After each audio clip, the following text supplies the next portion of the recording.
Okay, so welcome to the podcast Following Spirit Without Hesitation, Journeys into Deepening Our Trust. And I am welcoming Dr. Jason Schroeder, who I have had on this podcast before, but there's a little bit of hesitancy on my part about which episode we're going to be releasing first. So we speak more about Jason's other aspects of self in another episode. But for now, I'm introducing Dr. Jason Schroeder in his role as founder and CEO of the Scottish Men's Shed Association charity, and that as the visionary and change maker that he is, and that has been, created this grassroots movement and growth that supports other men's sheds, I believe, from developing really empowering men and men's partners, and that I think many of us are aware, especially in Scotland, about the importance of men's well-being and health. I know as a mother of my son, who's going to be 35, it's something that I'm very aware of, these shifting roles that men are finding themselves with, because the conventional, traditional roles that we were conditioned to, or they were conditioned to, but we've all been part of that, are changing, and it's a really difficult process for us all to navigate, whatever our perspective. So Jason, I would like, if you would like to share a bit more about the men's sheds, and really what led you, what guided you into, what inspiration came for you to really, out of nothing, because there was nothing like this, no structures, no support outside of pubs and bars and golf clubs or whatever for men. Well, good afternoon, first of all. And Yes, good to all afternoon. your listeners, good afternoon. Thank you for the invitation to speak about, what's become quite a large part of my life, 15 years now, 16 years, since the concept was dropped into my consciousness, let's say, from, I don't know, the great matrix, the great world of spirit, the unseen world. Couldn't have come from anywhere else. There's the guidance that comes through what I do in the world. So where do visions come from?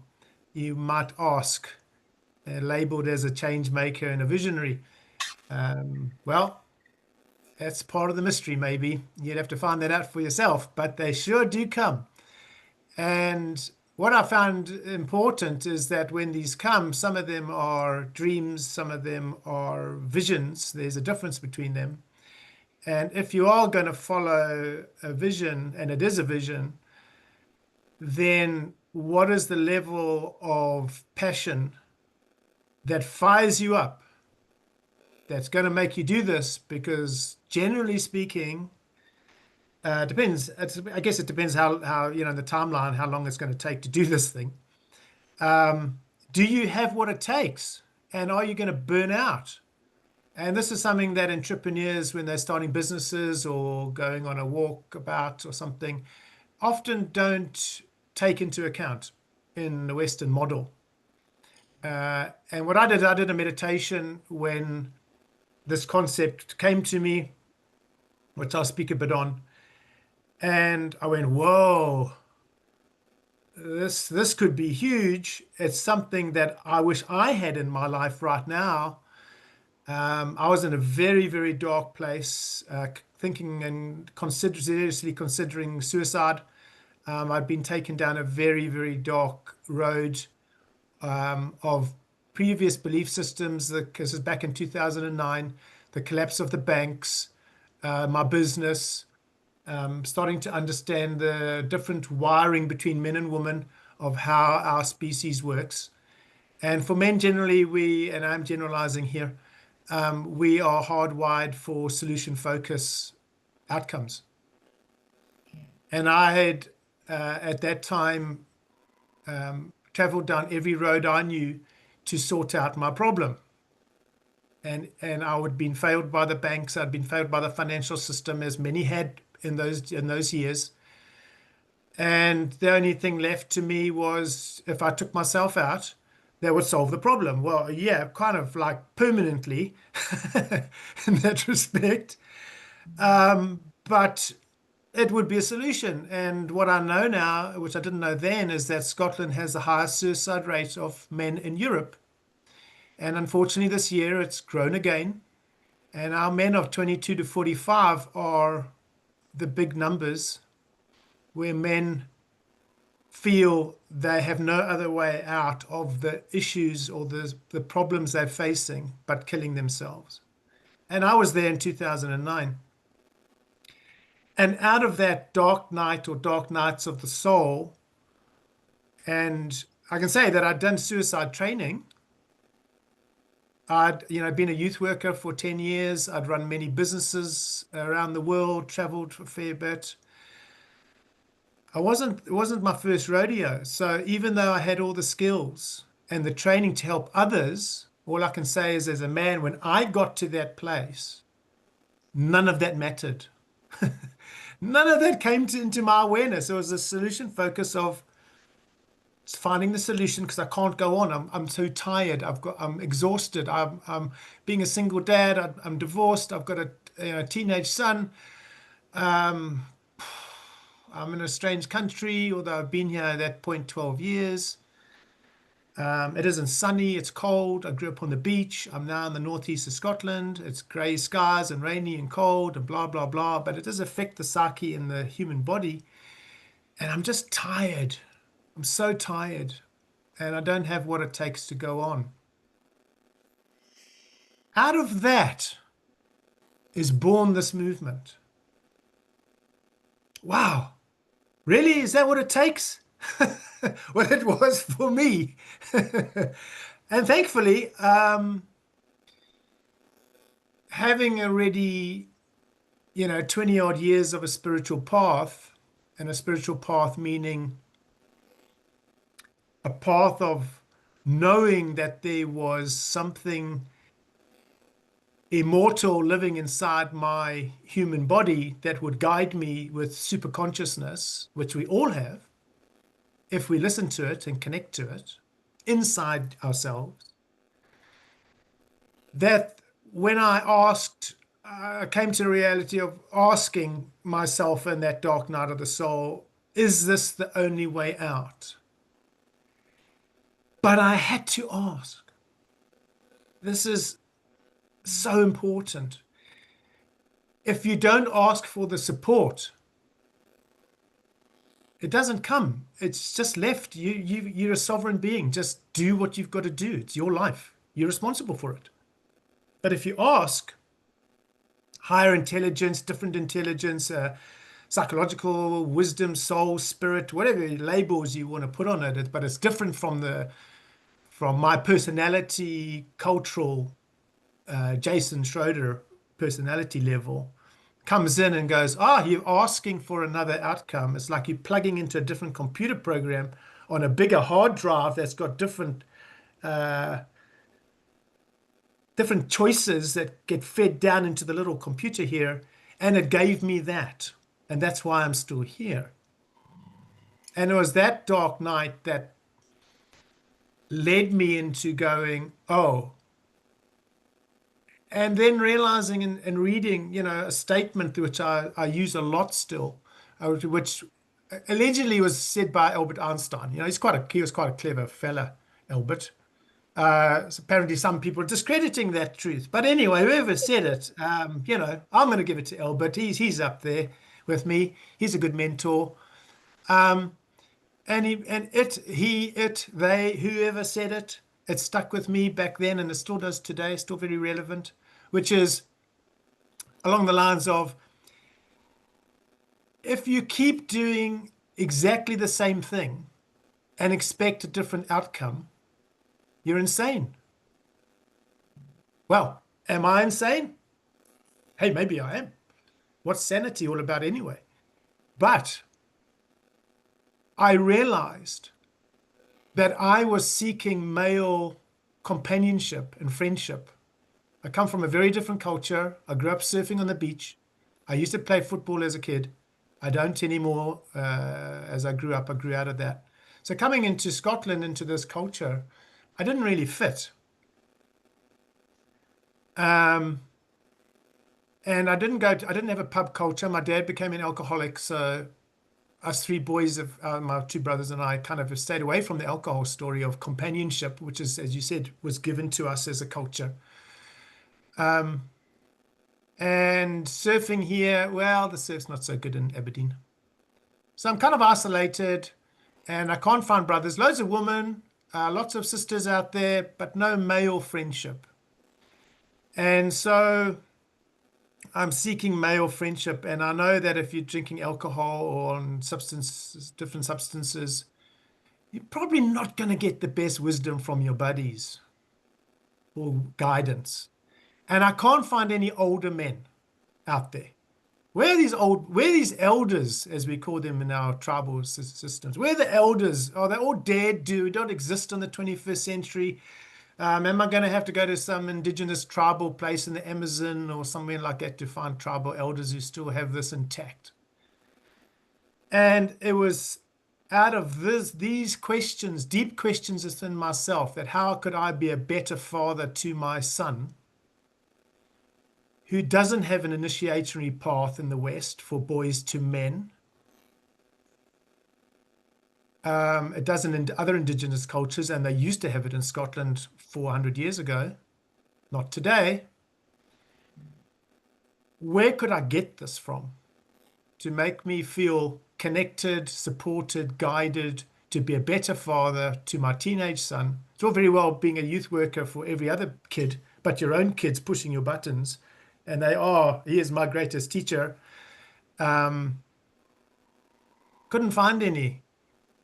And then this men's shed movement, which started in Australia, came across my doorway, and I looked into it and realized that spirit, or my own divinity, my own matrix consciousness, because I'd asked the question for help, had given me a different road that I didn't know existed.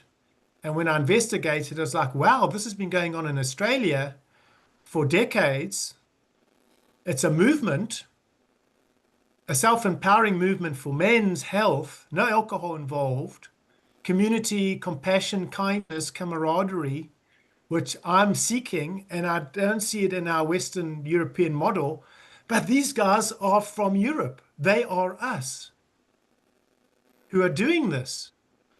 Maybe, just maybe, it can translate back into Scotland and it'll work.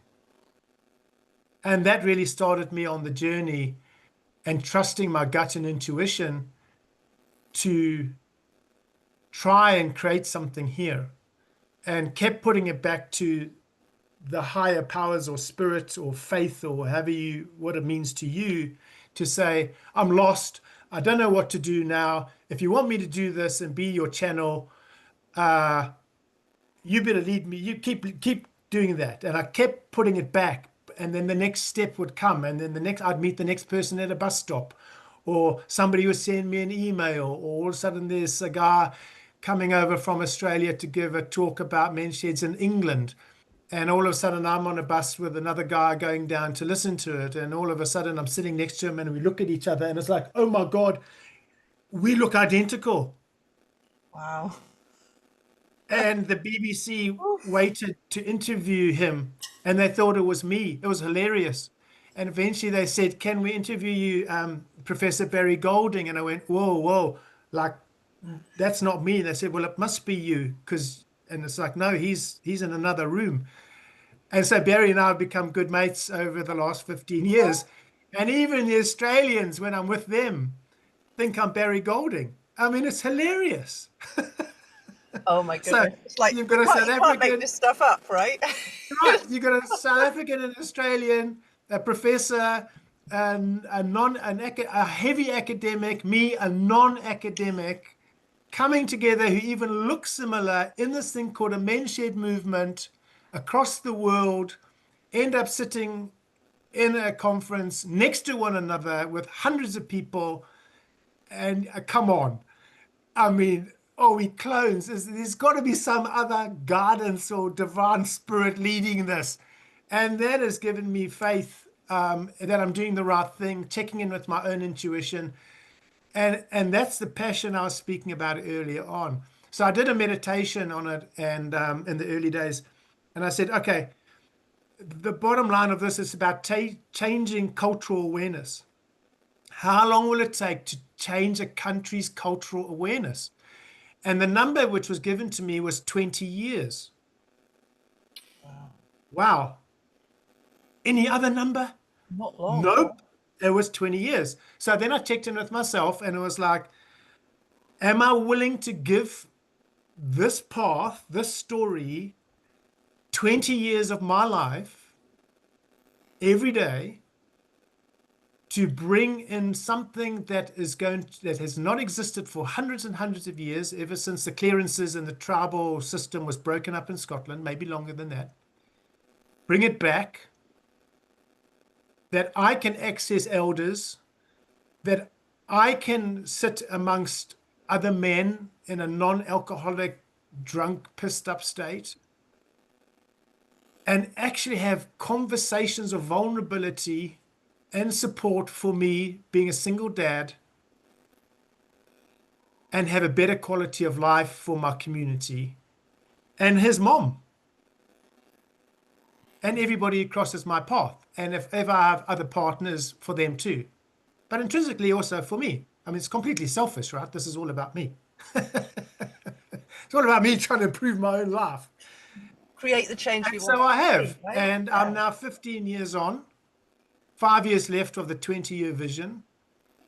We're up to over 200 shed groups across Scotland. We're engaging over 12,000 men now as a grassroots voluntary movement. I think we're only about, as far as I'm concerned, a third of the way. If we had better investment and support in men's health, we would be much further down the road. It is a constant struggle financially, as men's health does not seem to be in the mainstream agenda, even though, as we said, we have the highest suicide rate in Europe of our young men. This is not acceptable to me. It's not acceptable to me that our military veterans suffer so much. As I'm a military veteran, I'm a Marine and went to war in South Africa, unfortunately. And our veterans have a very high suicide rate coming back. Not only the World War II, but the Iraq, Afghanistan guys, and anybody else in the military who might not even seen action or service in that way, find it very hard to come back into civilian life. And the men's sheds is a bridge for those guys as well to feel the platoon humor, sometimes dark humor, which is needed to keep you sane amongst men. I don't know about you, women. Maybe you have dark humor as well. I'm sure you do when you're all together. We blokes definitely do. And it's taken me down this path of, it's saving lives. Why on earth why aren't we like in other countries like Australia and Ireland, where they have serious investment into this model of community engagement where everyone's winning, is still a battle in Scotland and isn't forthcoming enough. Yeah. We're barely hanging on over the last 6 years. It's not acceptable to me. So, but again, hand it back to spirit and go, if you want me to keep doing this, you creating a struggle, we're just hanging in there. We just, spirit will often take you to the line to create the sharp edge of your own self. And it's like, guys, I'm getting tired now. I think you've taken me enough. I thank you for the support you're giving these thousands of people and our children and our wives and our men in showing them something different, healthy. But I want more. and I need it faster. But I'm not kind of influencing your great plan. I'm just a pawn in your great plan. But I'm just saying, as a footnote, as a sticky note, a little bit more would be helpful here, guys. So that's kind of the nutshell where we're at today. And then not knowing how that might manifest or turn up and being No idea. open to that. So what you demonstrate there is also the power of one. We were speaking about that earlier, though not in the recording. And I've been introducing you as Dr. Jason Schroeder because I know Yes. you had this, and you were also saying earlier about all the labels, right? But this is it was an honorary doctorate that you were given. Would you like to say more about that honorary doctorate and why you were given that? Well, okay. I still find it a bit uncomfortable. I am definitely a academic, let's say. There is something called life-wide learning as well as long life learning. They're two different things. Life-wide learning is, in a nutshell, realizing that you're learning from your outside world experiences all the time. So even when you're a kid and you go to play group, you're learning different skills, etc., etc. Well, life-wide learning, if you're aware of it, even if you're not aware of it, you are learning every time you interact with somebody. You're in a group, you're catching a bus, you're on a tube station you've never been before. You could learn every day about yourself because the planetary life is a university of learning every day. You don't have to go to university. You're in a living library, and this is your book, and you're writing the script, so to speak. So I've gone a bit of peace there, but there we go. Okay. I got an email, which I actually opened up, and it was from a university, Robert Gordon University in Aberdeen. I do get hundreds of emails a day through the Men's Shed movement, and I don't open them all, but I did open this one, thankfully. And they got in touch with me saying, we would like to offer you this honorarium doctorate. And I'm like, are you me? Why me? Who am I? Anyway, I wrote back to them and went, are you sure you got the right email address? And they got back to me and said, yes, it's absolutely you. We are offering it to you. And I said, well, what is it in? And they said, well, it's an administration. Well, that was even more hilarious because I'm not an administrative type of person. I kind of have two categories. You have an Excel spreadsheet kind of person, and you have a Photoshop kind of person in computer speak. So one's a creative kind of thing, and another one's really good with numbers and orders and systems. To me, that's the administrator. Now, I employ administrators because I'm crap at it. I'm this creative guy. I'm the visionary guy who gets the stuff and makes it happen, and then they support the system infrastructure. And what the head of the department who put me forward said was, no, you are the administrator of a whole cultural movement. Oh.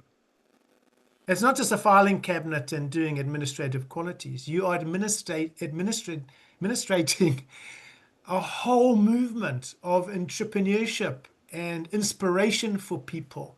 And at Robert Gordon's University, we celebrate this.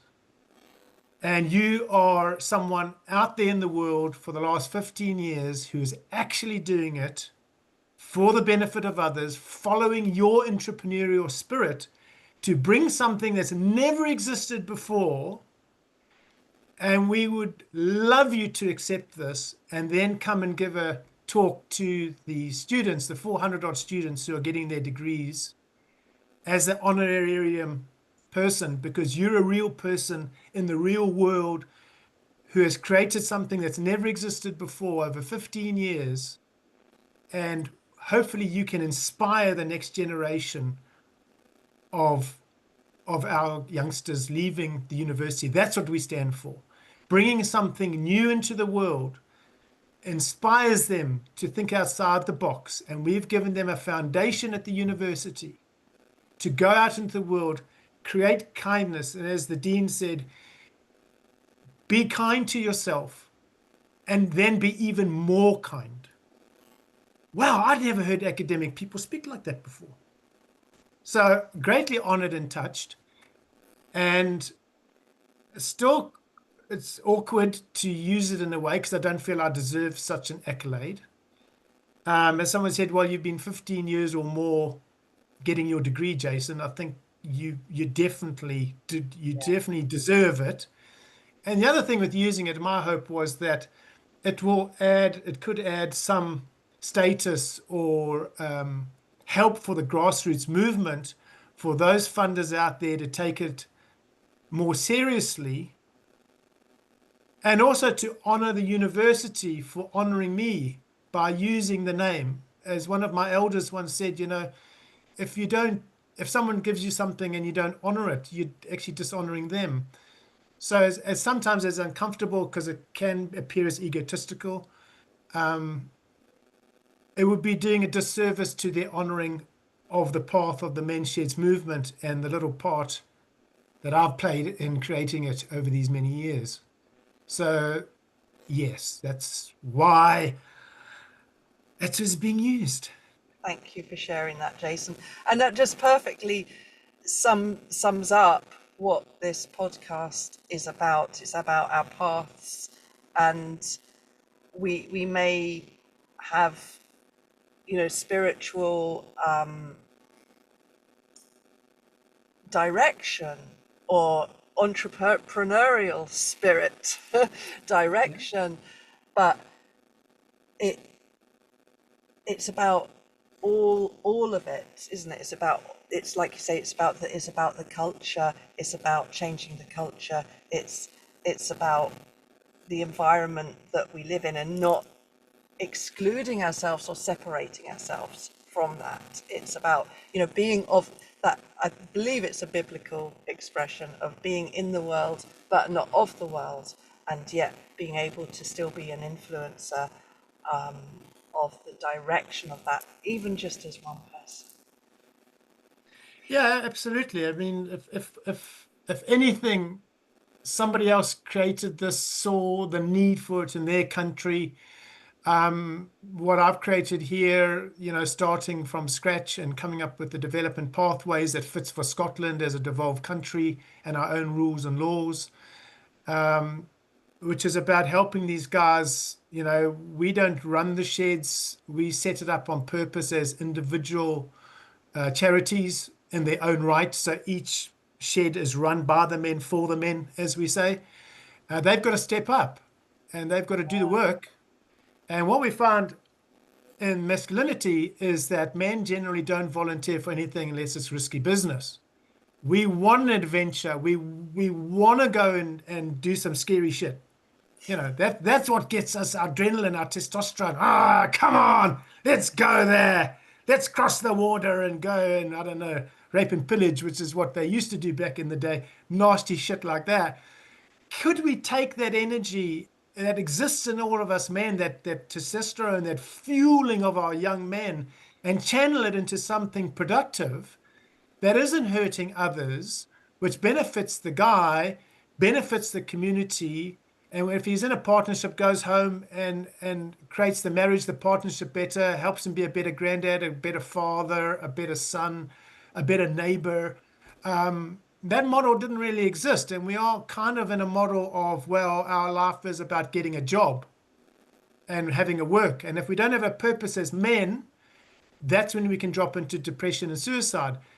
And we can see this very much with the model collapsing around us at the moment. So it's no surprise, not only are men committing suicide at a horrendous rate, it's the men who are contemplating suicide, who don't actually go through with it, is my biggest concern. Because if you look at the amount of drugs that are given to them as antidepressants, that is on the rise. And now we're talking about tens of thousands of depressed men.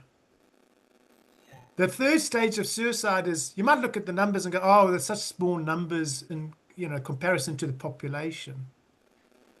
It's not. That's true, but it's all the other guys that you don't have the number for yet that I was, that you would never have known that I was like that. I'm a big go-to guy, and I nearly took my own life. So whether you're in a croft in Scotland in the Orkney Islands or in Shetland isolated, or if you're in a block of flats in Glasgow, as a man, you can be as isolated in yourself as if you're surrounded by thousands of people or you're living as a hermit. We are hardwired to go in, where women are hardwired to go out. We're different in that way. Yeah. We're not told that. So we go in to find our solutions, and if we can't find them, we will get more and more depressed until we can finally maybe commit suicide. That is not acceptable. That is education. Yeah. If we educated our people, our teenagers around it, and now thankfully, through the Men's Shed movement, which in Scotland is for any man over the age of 18 who's got time on his hands, unemployed, in a shift work, part-time, whatever. Get yourself into a men's shed, because there you will find elders now. Yeah. The men were sitting at home waiting to die. That's what we're still doing. When we're not in a job and we retire, we literally, and this is for a large majority of men, we no longer have a purpose. Without purpose, men die. Anyway, spiritually, crumbling ego, and finally might take our own life. None of that is healthy. And I've experienced all of that. We are a label, we are a business card, and I saw this with my dad when he retired. All of a sudden, he's a nobody. What does that do to your purpose, your single purpose? It's taken away from you, and you don't even know it's going. Retirement in this country is not something that is looked at as a responsibility of a company for their staff. You're just gone. Or even if you're in the oil business, you're a contractor, we pay you the money and you're gone. We have no responsibility for your health and well-being. And possibly fair enough as a capitalistic viewpoint. However, if we could create a grassroots movement and the awareness in men to say, there is a place you can go, you could learn something new, you could share something you know with the older guys. They're teaching younger guys traditional skills, which will take them to the grave and will be lost forever in our cultural history of Scotland. Beautiful. And the younger guys are coming in and teaching older guys the new technology, CNC routers, 3D printing. And what the younger guys are telling me is, oh my God, you know what? I spoke to a guy who was in World War II. I spoke to a guy and he told me his stories that he went in when he was 16 and it wasn't allowed, but he lied and he got in. Yeah. These are the stories of elders which we don't understand, and as far as I'm concerned, is that we value older people. If you're not paying taxes, you're not worth anything. Oh my God, really? Yeah. Okay, let's change that.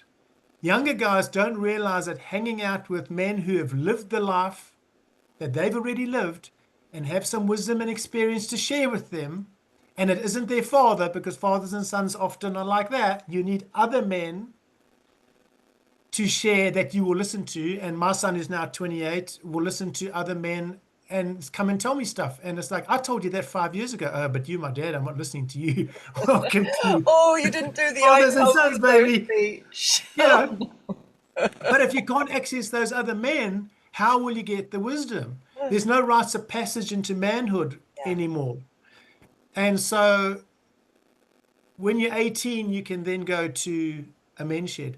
And it almost is subtly a threshold of saying, you're no longer a boy, you're a man, and you can cross the doorway into the world of men. And in there are elders who are generally grounded.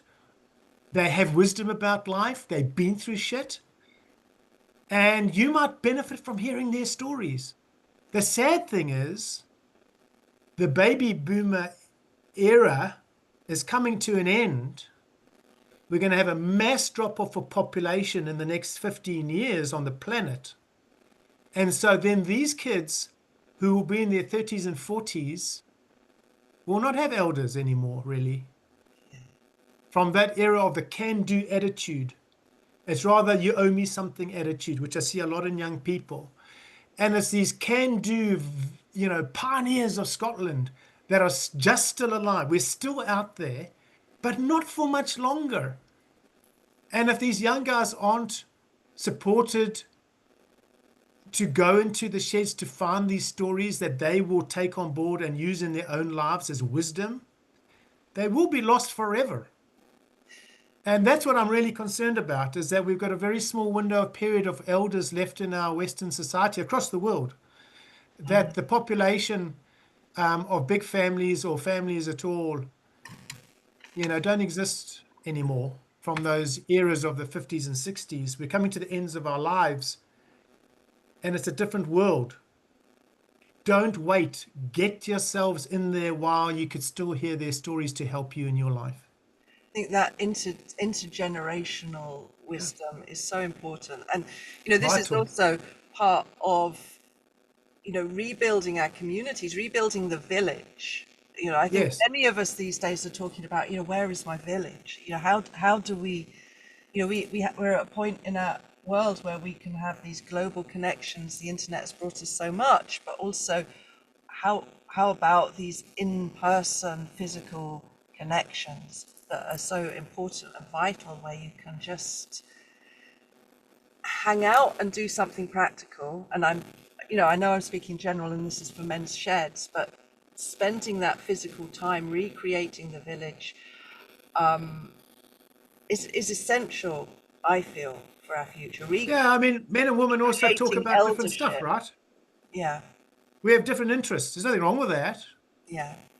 Scotland, 105 years, they've had the Scottish Women's Institute, which is a protected gendered charity for women only. 16,000 women meet by themselves for 116,000 now, for 105 years, your best kept secret. We men didn't know there was such good fun to hang out with our own we have genders. sewing circles and spinning circles and whatever you do. Yeah, exactly right. women are Men good would at go on the circles, hunt. right? We would go hunting together. That was our time. We'd be working in the fields. We'd be fighting. We'd be defending the village. That was our bonding time. The workplace often for men is our social. Women go out and create social circles. So when you retire or whatever, you're very good at keeping your social circles. Men are rubbish. We just crap at it. So the men's shed now is creating social circles for men for the first time in hundreds of years. And the purpose isn't about going into a workshop. The purpose is about going for a cup of tea and a blather about what interests men. And it's in that environment that we can relax. And what we then find is we go from shoulder to shoulder communication, which is different to women. Women do face to face, men do shoulder to shoulder. When men are face to face, it's adrenaline and our testosterone is quite aggressive. We're under defense or attack. Women generally don't run that, running estrogen. Men do. So what we found with men is if we're shoulder to shoulder working on something, looking at something in front of us, we communicate. And then when we get tired, our testosterone drops. We then go face to face and make contact and trust with each other. As the testosterone rises, we go back to the project. So we stop, start, stop, start. We can't sit for long periods of time talking. It's very difficult for men. And what I really love is exactly as you're saying, this is about, men doing things that men's way that men do. And which, as you say, that's a really beautiful explanation of those important differences. Yeah, let's celebrate our differences. Why, even if we try and have mixed gender circles, there's usually a majority of women, and very few men, because they don't work for men in the same way. Yeah. So, I think your passion shows, Jason. And I'm not worn out yet. You've only got, I think almost like you've been going for 15 years. It's still going strong. This, so I think Well, I think it's amazing.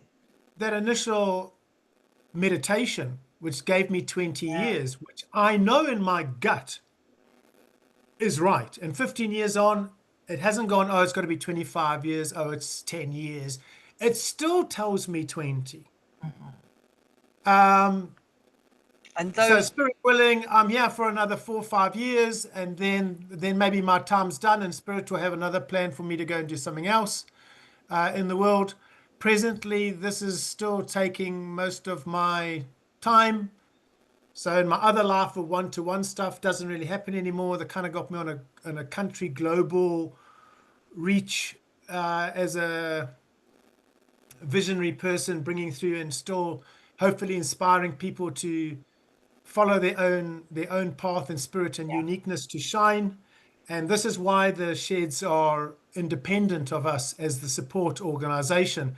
We give them the infrastructure. It's like a great analogy I dreamt one day was, someone said to me, "What makes you different from another community group?" And it's like, well, this is the difference. We have a plan on how to build a boat or a ship, and we need the men come together with the steering committee, and we build the ship. Then what happens is the ship's launched, the champagne bottle, we bless her, the good ship men shed, and then the men get on board the ship, they get some more crew, but the steering committee get on as well, and they all go on an adventure. Normally, steering committees stay on the dock and don't go on the adventure. It's vitally important that they stay on board the ship yeah, because they are the wisdom keepers, the trustees of the charity, and they have a place and a purpose. Without them, the ship can't sail, as well as the crew, which are the members. Very unusual community charitable kind of work where they're all collectively important. No one is more yeah. important than the other. And I think as well from my perspective, there's, I just think we've had a men's shed established locally a few years ago. In fact, I think there's been two now within the sort of local area, and just the importance of that in the sort of rural community we have here. But there's many different levels and layers to that, because very often, as we know on our path, things will show up in the physicality, but they're also showing how you spoke about consciousness earlier, about how those changes in consciousness and how that the physical can actually act as a container for those changes in consciousness, and how Yeah. important that is, because we are physical human beings as well as containers for this consciousness that can help us, connect us to that inspiration that comes from spirit. And that's Yeah, creating what a creating a journey. safe, creating a safe container for human expression. We are beings which, our survival mechanism is safety first. Yes. If we're Safe not in fight, training. flight, or freeze, what are we in? Well, then if we're in vulnerability, we feel safe enough to be vulnerable, to talk about our issues, which we'd never talk about in front of women, and women don't talk about in front of men, menstrual issues or prostate issues. We're not comfortable as a society to talk about erectile dysfunction issues with women. I mean, it's like, it doesn't happen. So it doesn't happen, but it is in suicide. I'm your hero. The wife is the last person to hear the husband's committed suicide. Why? Because the model being put upon us is strong and silent. And therefore, the silence is I bury my emotions and feelings and I don't talk about them because that's a weakness. Boys don't cry, man up, grow a pair of balls. All these powerful statements and mantras that we've been put on upon us as men that we've believed we have to keep emulating. Our fathers have done it, our grandfathers have done it, and we're still doing it. And the That's the kids way today, men are, right? That's the way no, we're women are. not. Yeah, Exactly. It's we're breaking not. down those belief systems. Unless we create a Yeah. container in an environment where those things are welcome, And the only place I found them is in a men's shed, this little thing called a men's shed, where men are coming together in a protected, gendered place. We feel safe enough to drop into our vulnerability and talk about them and put the world to rights and learn from other men. I've got something going on. I'm going to the loo all the time. I'm peeing all the time. Has that happened with you, Charlie? Oh, you've probably got a prostate problem, mate. What's a prostate? It's Yeah. not like a kidney or a liver, and women don't have them. So us blokes never hear about this organ that exists in us. Honestly, I mean, it's a joke, but it's not. I know it's not a joke. And And people and men are that's why dying from prostate cancer all the time. it's It's not crucial. spoken about until now. So now Okay. all of a sudden we find in the sheds, guys, oh, go speak to John and go speak to Henry because they've actually had a prostate op. Really? Nobody, really? And all of a sudden you've got four men sitting around a table having a cup of tea, and this guy's going through it, learning from these guys. Unheard of in our Yeah, society. that's really Unheard cool. of. It's a beautiful Thank, thing. Why not invest in it? thank you, Beats me. Jason. Thank you. What an incredible journey. What an incredible journey. And yeah, seeing it rolling out through Scotland and continuing to and Well, in going the so world, 16 strongly countries and now. in the world. It's Yeah. amazing. Biggest men's health movement in the world. Amazing. Yes. So the Beautiful. Very, message very is support the inspirational for our men's community health and well-being movements because it's at really last. important, especially in Scotland, but everywhere. But as we're both Scottish based, We are. it's yeah, it's essential. It's essential And for maybe, us forming something. healthy communities in the future. But I am going to I'm going to say I'm going to say goodbye and thank you so much. I know we could talk for hours on this, but thank you so much for sharing what's been a very personal story that's come out of your dark night of the soul. And I mean, just when we look back, it's like, wow, what has been created when we follow that. We just don't know. We don't know where it's going to lead us. And That phoenix from the ashes.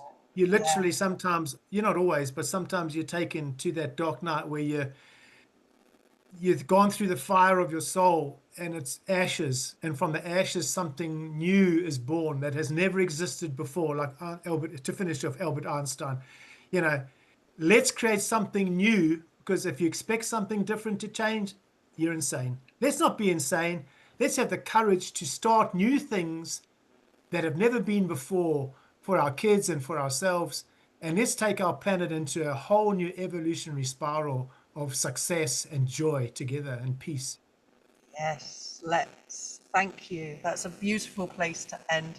Thank you again so much. Thank you to all those who are listening and watching.